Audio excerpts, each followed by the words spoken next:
Hello students, welcome back to Academic Writing, your common English paper A03.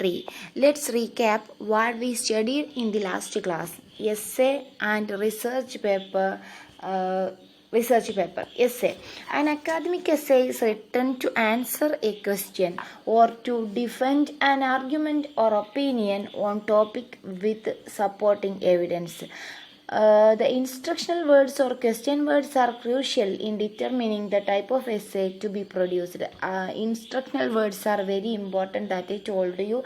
Analyze, define, justify, describe, illustrate, like that. These words are instructional words. This is important for making a better essay, or your expected essay. Okay, an essay comprises of an introductory paragraph, body paragraph, and a conclusion. Academic essay follows a linear structure. Right, moves from one point to the next in a sequence. ഒരു sequential arrangement ഉണ്ടായിരിക്കും academic essay. 5 paragraph essay is considered as the simplest format of the essay.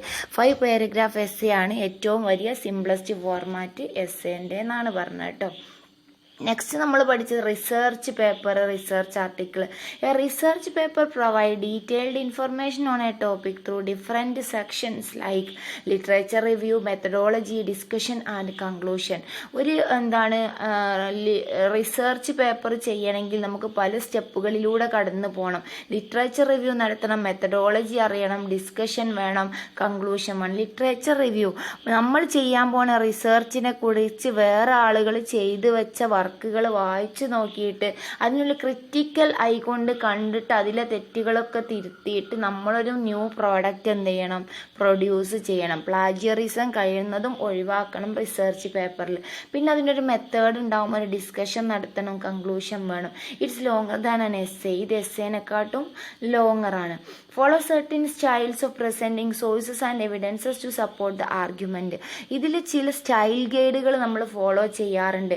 MLA style, FPA style, Chicago manual style, Oxford, Cambridge, Harvard യൂണിവേഴ്സിറ്റികളിലൊക്കെ അവരുടേതായിട്ടുള്ള സ്റ്റൈലുകൾ ഉപയോഗിക്കാറുണ്ട്. MLAൻ്റെ full form എന്താ വെച്ചാൽ modern language association, AP American psychology association, Chicago manual style, Oxford, Cambridge, ഹാർവാർഡിലൊക്കെ ഉള്ളത്. അതുപോലെ വേറെ ചില ഇതൊക്കെ എവിടെയാണ് അല്ലെ, ഏത് പേപ്പറിലാണ് നമ്മളിത് ഉപയോഗിക്കേണ്ടതെന്നും കൂടെ നമുക്ക് പറഞ്ഞിട്ടുണ്ടായിരുന്നു അല്ലേ. ഇത്രയും കാര്യങ്ങളാണ് ആ ഒരു റിസർച്ച് പേപ്പർ എസ്സേ എന്നുള്ളതിൽ നമ്മൾ പറഞ്ഞത്. ഇനി നെക്സ്റ്റ് പ്രപ്പോസൽസ് അല്ലേ. A proposal is what you present to explain objectives, purpose, methodology and detailed plan of a project you are wishing to undertake. The main propose or proposal writing is to demonstrate your ability to plan for a future action. Persuasion is one of the crucial element of proposal in professional as well as academic context. Through your writing you need to convince the person concern to accept your plan of action. എന്താണ് proposal എന്ന് പറഞ്ഞാൽ, നമ്മളിപ്പോൾ കല്യാണമൊക്കെ propose ചെയ്യലാണ്. അതുപോലെ തന്നെ നമ്മളൊരു സംഗതി, നമ്മൾ എഴുതാൻ ഉദ്ദേശിക്കുന്ന ഒരു സംഗതി, നമ്മൾ എന്താണോ പ്രസൻറ്റ് ചെയ്യാൻ പോണത്, നമ്മളെ ഒബ്ജക്റ്റീവ്, നമ്മളെ പേർപ്പസ്, മെത്തഡോളജി എല്ലാം ഒരു ഡീറ്റെയിൽ ആയിട്ടുള്ളൊരു പ്ലാൻ ആക്കിയിട്ട് നമ്മൾ ഗൈഡിന് സബ്മിറ്റ് ചെയ്യണതാണ് എന്ത്, പ്രപ്പോസൽ. നമ്മൾ ചെയ്യാൻ പോണ സംഗതികൾ എന്തെല്ലാമാണോ അതിൻ്റെ ഒരു ഔട്ട്ലൈൻ ഉണ്ടാക്കിയിട്ട് നമ്മുടെ ഗൈഡ്, നമ്മളെ നോക്കാൻ പോണ ഗൈഡിന് നമ്മൾ ചെയ്യാൻ പോണ കാര്യം ഫസ്റ്റിൻ്റെ ഒരു റഫ് കോപ്പി സബ്മിറ്റ് ചെയ്യണം പ്രപ്പോസൽ എന്ന് പറയാം. നോക്ക്, a proposal is what you present to explain objectives, purpose, methodology and detailed plan of a project you are wishing to undertake. ഒരു പ്രപ്പോസൽ എന്ന് പറഞ്ഞാൽ what you present to explain objectives, എന്താണോ present ചെയ്യാൻ പോണത് അത് എക്സ്പ്ലെയിൻ ചെയ്യുക. അതിൻ്റെ objective, അതിൻ്റെ പർപ്പസ്, അതിൻ്റെ മെത്തഡോളജി, അത് അങ്ങനെ പറഞ്ഞാൽ a detailed plan of a project you are wishing to undertake. നമ്മൾ ചെയ്യാൻ പോണ ആ ഒരു പ്രൊജക്റ്റിൻ്റെ ഡീറ്റെയിൽഡ് പ്ലാനാണ് എന്ത്, പ്രപ്പോസൽ എന്ന് പറയുന്നത്. The main purpose of the proposal writing is to demonstrate your ability to plan for a future action അല്ലേ. നമ്മൾ എന്തൊക്കെയാണ് ചെയ്യാൻ പോണെന്നുള്ള ആ ഒരു പ്രൊജക്റ്റിൻ്റെ അന്തിമമായിട്ടുള്ള സംഗതി വരെ ഒരു ഔട്ട്ലൈൻ ഉണ്ടാക്കിയിട്ട് നമ്മൾ എന്ത് ചെയ്യാണ്, സബ്മിറ്റ് ചെയ്യാണ്. അപ്പോൾ ഈ ഒരു പ്രപ്പോസലിൻ്റെ പേർപ്പസ് എന്ന് പറഞ്ഞാൽ is to demonstrate the ability to plan for a future action ചെയ്യാനുള്ള ഒരു പ്ലാനായിട്ടാണ് ഇതിനെ ഡെമോൺസ്ട്രേറ്റ് ചെയ്യുന്നത്. അണ്ടർലൈൻ ചെയ്യണം കേട്ടോ. പ്രപ്പോസൽ എപ്പോഴും എക്സാമിന് ചോദിക്കാറുണ്ട്. It demonstrate your ability to plan for a future action. ഇത് ഡെമോൺസ്ട്രേറ്റ് ചെയ്യുന്നത് നമ്മുടെ എബിലിറ്റിയാണ്, ഫ്യൂച്ചർ ആക്ഷൻ ചെയ്യാനുള്ള എബിലിറ്റിയാണ് ഇതിലൂടെ നമുക്ക് കാണാൻ പറ്റുന്നത്. Persuasion is one of the crucial elements of proposal in professional as well as academic context. Persuasion നമുക്കൊരു പ്രേരണ കിട്ടുക എന്നുള്ളതാണ് ഇതിൽ ഏറ്റവും വലിയ. പെർsuade ചെയ്യുക, one of the crucial element of proposal to professional as well as in professional as well as academic context. Professional context ആയാലും academic context ആയാലും നമ്മെ എഴുതാൻ വേണ്ടി പ്രേരിപ്പിക്കുക എന്നുള്ളതാണ് ഇതിൻ്റെ ഒരു ക്രൂഷ്യൽ എലമെൻറ്റ്. നമ്മൾ അത് എഴുതാൻ വേണ്ടിയുള്ളൊരു പ്രേരണ നമുക്ക് ഇതിലൂടെ കിട്ടും. Through your writing you need to convince the person concern to accept your plan of action. ഈ ഒരു പ്രപ്പോസലിലൂടെ നമുക്ക് ഉറപ്പാക്കാം, നമുക്ക് കൺവിൻസ് ചെയ്യുക ദ പേഴ്സൺ കൺസേൺ ടു, നമ്മുടെ ഗൈഡാണ് person concern to accept your plan of action പറഞ്ഞാൽ നമ്മളെ ഗൈഡിന് നമ്മൾ ചെയ്യാൻ പോണ കാര്യം കൺവിൻസ് ചെയ്യാൻ വേണ്ടിയിട്ട് നമ്മൾ ഈ ഒരു പ്രപ്പോസൽ ഉപയോഗിക്കുന്നു. അപ്പോൾ നോക്ക്, proposal is what you present to explain objectives, purpose, methodology and detailed plan of a project you are wishing to undertake അല്ലേ. അതിൽ cover letter, title page, objectives, introduction, methodology, detailed plan of action, availability of the resource, details of the final assistance, reference, ഇത്രയും കാര്യങ്ങൾ നമ്മൾ submit ചെയ്യാൻ പോണതിൻ്റെ മുമ്പുള്ള എല്ലാ കാര്യങ്ങളും ഇതിലെന്ത് ചെയ്യണം, നമ്മൾ സബ്മിറ്റ് ചെയ്യേണ്ടതായിട്ടുണ്ട് ഗൈഡിന് കേട്ടോ.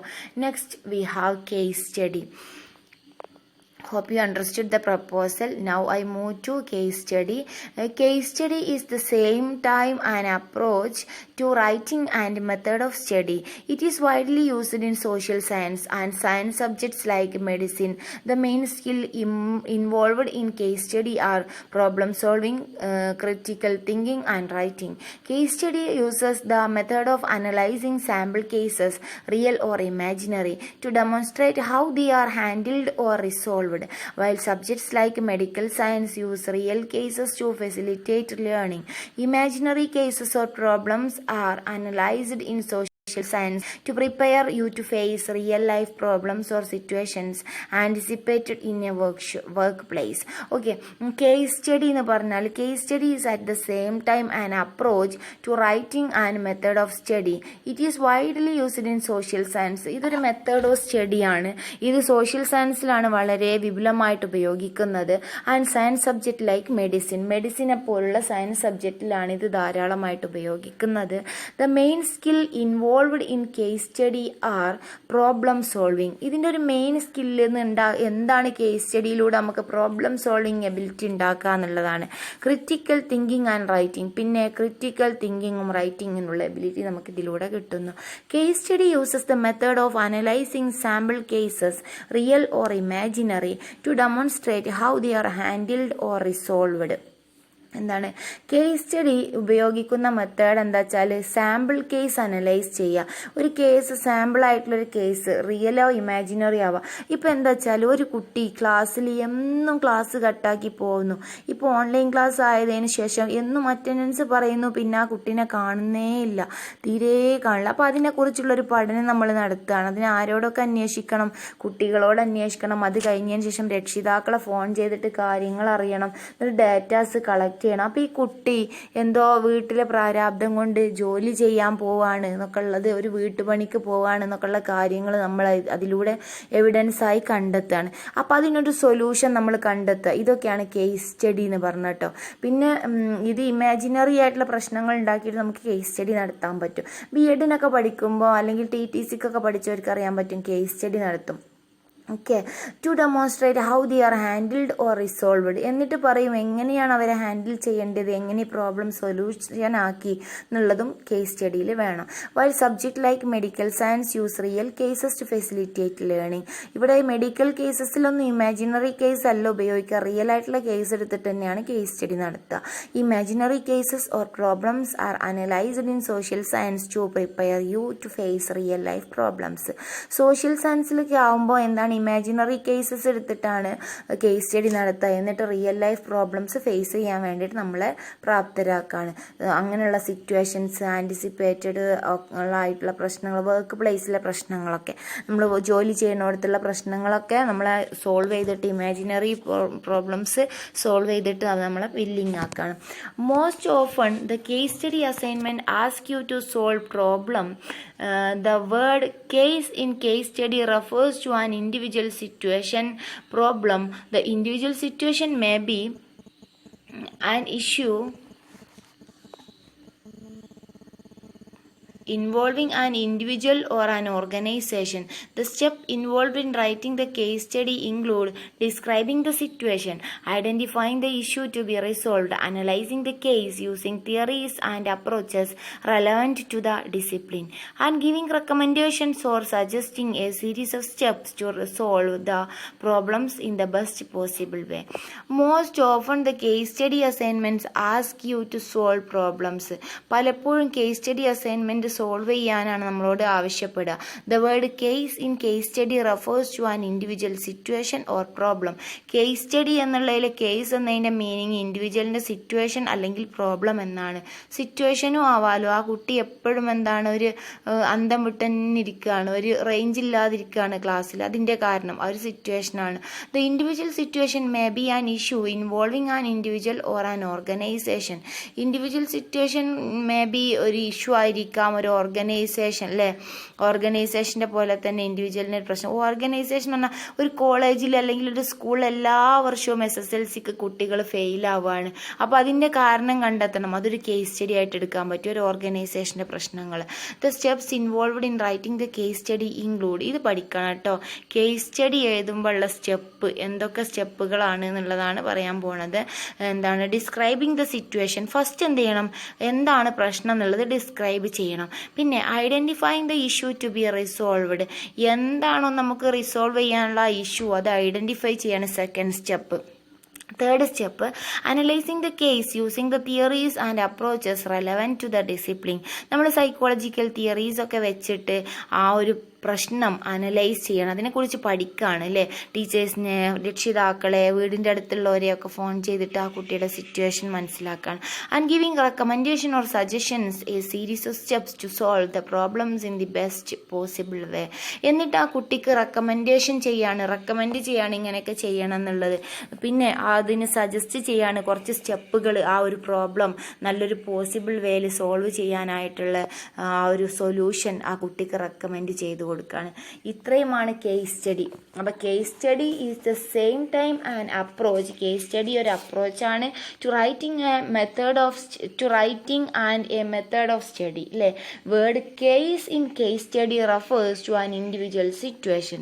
Case study is widely used in social science and science subject like medicine. അവിടെയാണ് കേസ് സ്റ്റഡി അധികം ഉപയോഗിക്കാറുള്ളത്. പിന്നെ case study uses the method of analyzing sample cases, real or imaginary cases.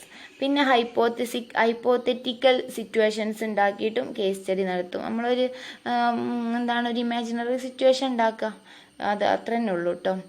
പിന്നെ പ്രധാനമായിട്ട് പിന്നെ പഠിക്കേണ്ടത് സ്റ്റെപ്സ് എന്തൊക്കെയാണ് കേസ് സ്റ്റഡിയിലുള്ളതെന്നാണ്. എന്താണ് describing the situation, identifying the issues to be resolved, analysing the cases using theories and approaches relevant to the discipline, and giving recommendations or suggesting a series of steps to solve the problem in the best possible way. ഈ ഒരു case study important ആണ്, നല്ലോണം പഠിക്കണം, very very important ആണ്. എക്സാമിനൊക്കെ എപ്പോഴും question ചോദിക്കാറുണ്ട് കേട്ടോ ഈ ഒരു ഭാഗം. നെക്സ്റ്റ് വൺ മോർ പോയിന്റും കൂടെ പഠിച്ചിട്ട്, വൺ മോർ ടോപ്പിക്കും കൂടെ പഠിച്ചിട്ട് നമുക്ക് നിർത്താം. Review of literature. Your academic writing assignment can be considered as your entry into an ongoing conversation on your topic. Several people would have already brought out their views on the topic you are investigating. To understand how other students and scholars approached your topic, you need to read other views on your topic. The word literature in review of literature refers to previous written works on a particular area of study or a topic. Reviewing relevant early writings will help you to make your work distinctive. അപ്പോൾ review of literature എന്ന് പറഞ്ഞു കഴിഞ്ഞാൽ എന്താണ്? നമ്മൾ literature review ചെയ്യാൻ നമ്മളിപ്പോൾ ഒരു work ചെയ്യാൻ ഉദ്ദേശിക്കുന്നുണ്ട്. അപ്പോൾ ചെയ്യുകയാണെങ്കിൽ അതിൻ്റെ മുന്നേ നമ്മൾ ആരൊക്കെയാണ്, നമ്മളിപ്പോൾ ഒരു പ്രൊജക്റ്റ് ചെയ്താണ് ടീച്ചറുടെ ഒരു അസൈൻമെൻറ്റ് തന്നു കഴിഞ്ഞാൽ നമ്മൾ എവിടെ ഫസ്റ്റ് നോക്കുക? മുമ്പ് ആരെങ്കിലും ഇത് ചെയ്തതുണ്ടോ? അസൈൻമെൻറ്റ് ഒന്ന് ഗൂഗിളിൽ അടിച്ചു നോക്കുകയാണ് ഇപ്പോൾ ചെയ്യല്ലേ. അപ്പോൾ അവർ ചെയ്ത് വെച്ച വർക്ക് കാണാം. അപ്പോൾ അത് അങ്ങനെ തന്നെ അങ്ങോട്ട് എഴുതാൻ പറ്റുമോ? ഇല്ല. പ്ലാജിയറിസം നിങ്ങൾ പഠിച്ചിട്ടുണ്ടാവില്ലേ, കേട്ടിട്ടുണ്ടാവും. അപ്പോൾ പ്ലാജിയറിസം വരാൻ ഒരിക്കലും പാടില്ല. അപ്പോൾ എന്താണ്, നമ്മൾ ആ ഒരു ലിറ്ററേച്ചർ റിവ്യൂ നടത്തുന്ന സമയത്ത് നമ്മൾ ഒരു ക്രിറ്റിക്കൽ ആയിക്കൊണ്ട് ആദ്യത്തെ വർക്കുകൾ നമ്മൾ നല്ല രീതിയിൽ അതിനെക്കുറിച്ച് വിശകലനം നടത്തുന്നിട്ട് നമ്മളുടേതായിട്ടുള്ളൊരു ന്യൂ പ്രോഡക്റ്റ് നമ്മൾ എന്ത് ചെയ്യും, സബ്മിറ്റ് ചെയ്യും. അപ്പോൾ your academic writing assignment can be considered as your entry into an ongoing conversation on your topic അല്ലേ. നമ്മുടെ അക്കാദമിക് അസൈൻമെൻറ്റ് ചെയ്യുമ്പോൾ അതിന് നമ്മുടെ ഒരു എൻട്രിയാണ്, നമ്മുടെ ഒരു പുതിയ ടോപ്പിക്കിലേക്കുള്ള എൻട്രിയാണ്. Several people would have already brought out their views on topic you are investigate. അപ്പം നമ്മൾ ഇൻവെസ്റ്റിഗേറ്റ് ചെയ്യുന്ന ആ വർക്ക് തന്നെ വേറെ ആളുകൾ, several people already brought out ചെയ്തിട്ടുണ്ടാവും. ഇപ്പോൾ എന്താണ്, നമ്മളെന്തെങ്കിലും ഒരു റിസർച്ച് നടത്തുകയാണ്, ഓൺലൈൻ ക്ലാസ് ആണോ ഓഫ്ലൈൻ ക്ലാസ് ആണോ ഏറ്റവും നല്ലത്, അതിൻ്റെ മെറിറ്റ് ഡിമെറിറ്റ് ഒക്കെ. അപ്പോൾ ആദ്യം നമ്മൾ മറ്റുള്ളവർ ചെയ്തു വെച്ചതെടുത്ത് നോക്കും, ഓൾറെഡി അവർ ചെയ്തത് അല്ലേ, നമ്മൾ ഇൻവെസ്റ്റിഗേറ്റ് ചെയ്യുന്ന അതേ വർക്ക് വേറെ ആൾ ചെയ്തിട്ടുണ്ടോ നോക്കും. To understand how other students and scholars approached your topic, നമ്മൾ മനസ്സിലാക്കും വേറെ കുട്ടികളും വേറെ സ്കോളേഴ്സും എങ്ങനെയാണ് നമ്മൾ ചെയ്യാൻ പോകുന്ന ടോപ്പിക്കിൽ അവർ നടത്തിയ അപ്രോച്ച് എന്ന് നോക്കും. You need to read others views on your topic. You need to read others views on. അപ്പം നമ്മൾ ചെയ്യാൻ പോണ ടോപ്പിക്കിൽ മറ്റുള്ളവരുടെ വ്യൂ നമുക്ക് മനസ്സിലാവല് ഏതിലൂടെയാണ്? Literature റിവ്യൂയിലൂടെയാണ്. The word literature in review of literature refers to previous written works on a particular area of study or a topic. Word literature in review of literature refers previous written work on a particular area of study or a topic. Previous written work എന്നാണ് literature review എന്നതുകൊണ്ട് ഇവിടെ ഉദ്ദേശിക്കുന്നത് കേട്ടോ.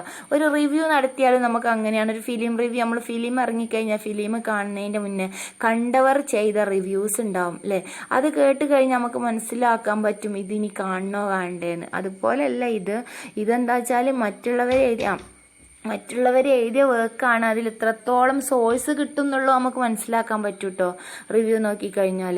അപ്പം നമ്മുടെ ഒരു previous return വർക്കിനെ കുറിച്ചുള്ള ഒരു ഐഡിയ ഉണ്ടാക്കുക എന്നുള്ളതാണ് ലിറ്ററേച്ചർ റിവ്യൂ.